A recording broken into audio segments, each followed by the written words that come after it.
Salam sejahtera bagi kita semuanya. Shalom saudara yang dikasihi dan diberkati Tuhan. Selamat hari Minggu buat kita semuanya.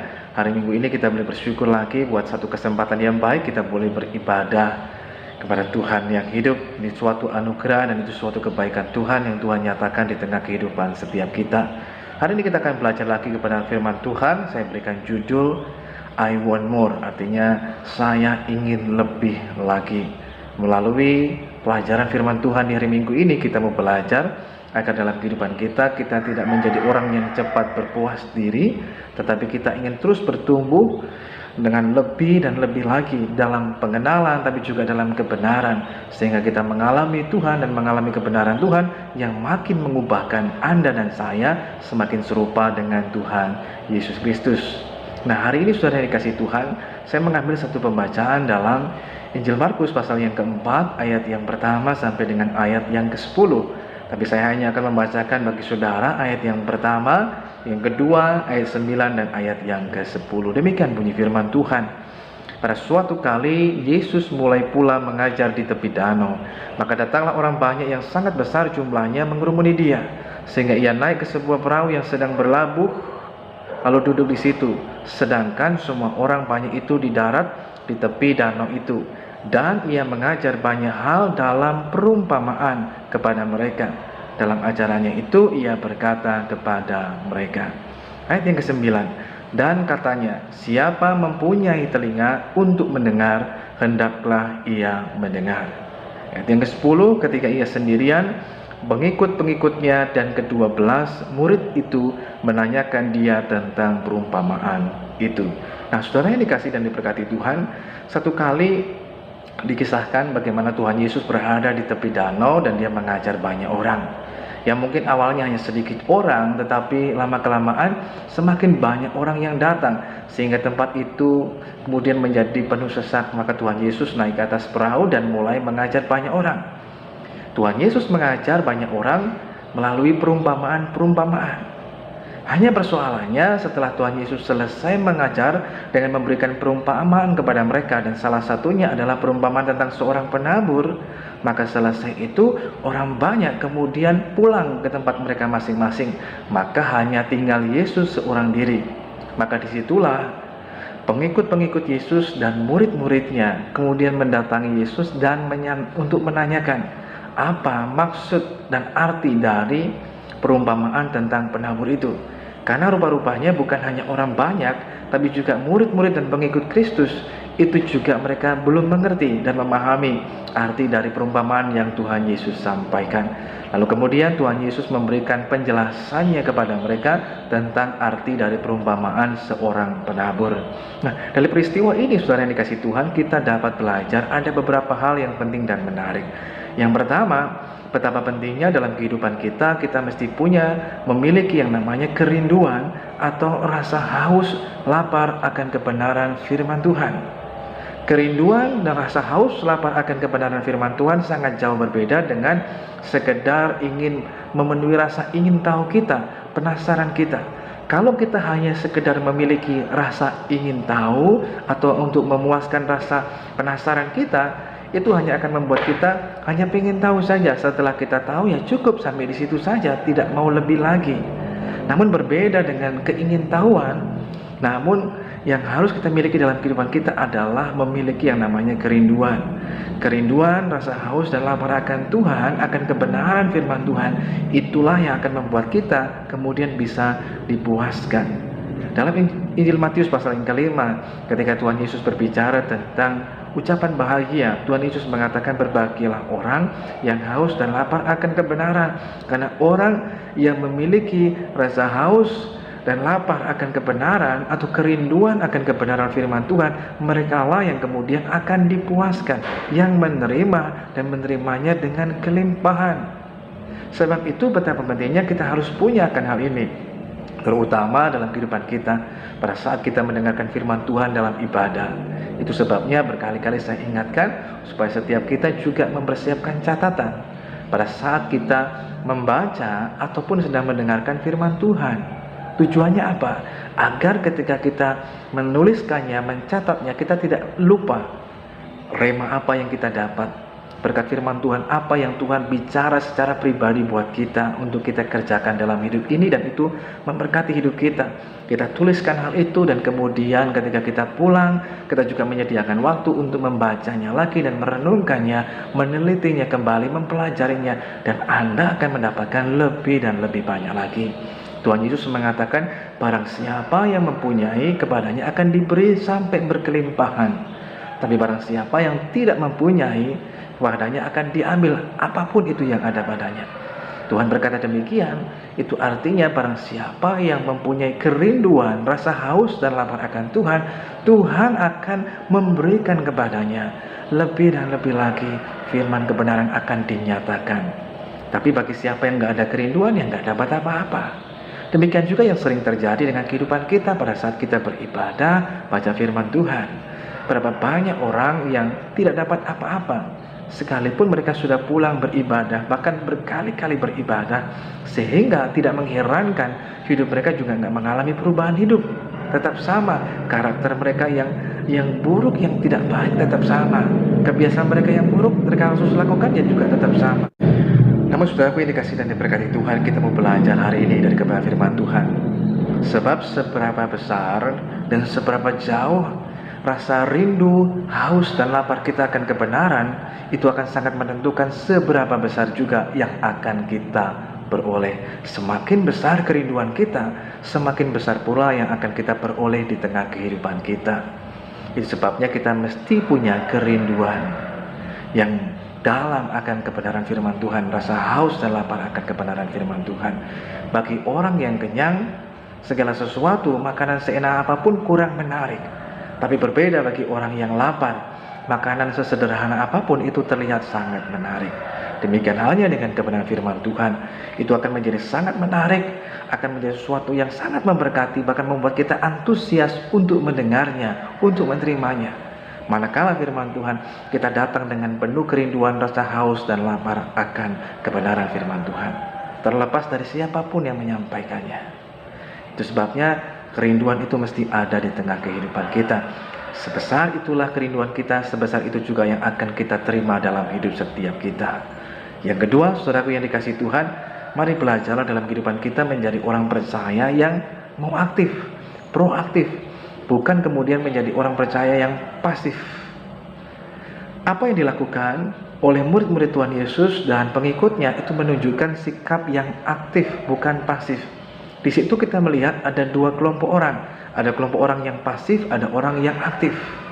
Orang banyak yang kemudian mendengar perumpamaan yang Tuhan Yesus ajarkan kepada mereka. Mereka hanya tahu tentang perumpamaan, tapi artinya sama sekali mereka tidak tahu.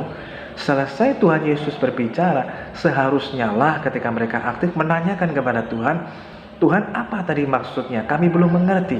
Tapi mereka berdiam diri dan kemudian pulang ke tempat mereka masing-masing. Tapi ada sekelompok orang yang aktif, yaitu pengikut Tuhan dan murid-muridnya, yang kemudian menanyakan kepada Tuhan Yesus secara pribadi. Dan disitulah mereka mendapatkan penjelasan daripada Tuhan lebih lagi. Orang yang lain gak dapat, tapi mereka memperoleh lebih. Mengapa hal ini bisa terjadi? Karena mereka ingin lebih lagi, maka Tuhan memberikan yang lebih lagi kepada mereka. Itu sebabnya penting dalam hidup kita juga. Yang kedua, punya sikap dalam hidup ini menjadi orang yang aktif, bukan pasif yang terus menunggu. Saudara yang dikasihi Tuhan, kalau di luar negeri itu sudah dibudayakan bahkan sejak dari usia dini, dalam pendidikan dasar atau pendidikan yang masih dini, anak-anak sudah diajarkan untuk menjadi anak-anak yang mandiri, yang aktif, yang tidak malu, untuk berperan aktif senantiasa. Sehingga ketika pada saat guru mengajar atau menerangkan atau bahkan menjelaskan, biasanya anak-anak ataupun murid-murid pun diberikan kesempatan untuk bertanya seluas-luasnya. Tidak perlu menunggu guru untuk memberikan kesempatan, ayo siapa yang mau bertanya, siapa yang belum mengerti. Tapi seandainya sekalipun mungkin guru sementara menjelaskan atau memberikan contoh dan mereka tidak mengerti, mereka juga boleh menanyakannya. Berbeda dengan kita yang budaya yang ada di Indonesia selama ini, seringkali kita malu untuk bertanya. Bahkan Terkadang sudah diberikan kesempatan berkali-kali, ayo siapa yang mau bertanya, apakah sudah mengerti dan lain sebagainya. Terkadang kita lebih banyak pasif, diam, nggak mau bertanya. Sekalipun mungkin kita belum mengerti, belum tahu, tapi kita diam supaya mungkin terlihat tahu, atau mungkin karena kita malu untuk bertanya. Ingat, kalau orang malu bertanya bisa sesat di jalan. Sebab itu penting dalam kehidupan kita. Pada saat kita baca firman Tuhan, pada saat kita mendengar kebenaran firman Tuhan, kita juga minta kepada Tuhan melalui Roh Kudus-Nya memberikan pencerahan, penerangan kepada kita. Sehingga ketika kita membaca, mungkin bagi kita rasanya masih tertutup, masih gelap. Tapi ketika Roh Kudus bekerja dalam hidup kita, menerangi, kita mendapatkan iluminasi atau pencerahan dari Tuhan, disitulah kita diterangi. Sehingga pikiran kita terbuka dan kita dapat mengerti, oh ini maksud dan tujuannya. Dan itu semua bisa terjadi kalau kita aktif. Tuhan terkadang memberikan penjelasannya juga melalui praktek kehidupan kita. Melalui apa yang kita alami baru kita ngerti, oh ini maksud dan rencana Tuhan. Oh ini tujuan Tuhan melalui semua hal itu. Nah disitulah kita baru ngerti. Kalau hanya sekedar teori, mungkin kita nggak akan ngerti. Tapi terkadang ketika kita mempraktekkan hal itu, kita ngalami sendiri, baru kita akan mulai makin mengenal lebih lagi dan lebih lagi dalam kehidupan kita. Yang berikutnya, saudaraku yang dikasihi Tuhan, yang ketiga, betapa pentingnya dalam kehidupan kita juga mau belajar mempersiapkan hati kita sebagai satu wadah ataupun tempat bagi benih firman Tuhan itu untuk bisa tertanam dengan baik dalam hidup kita.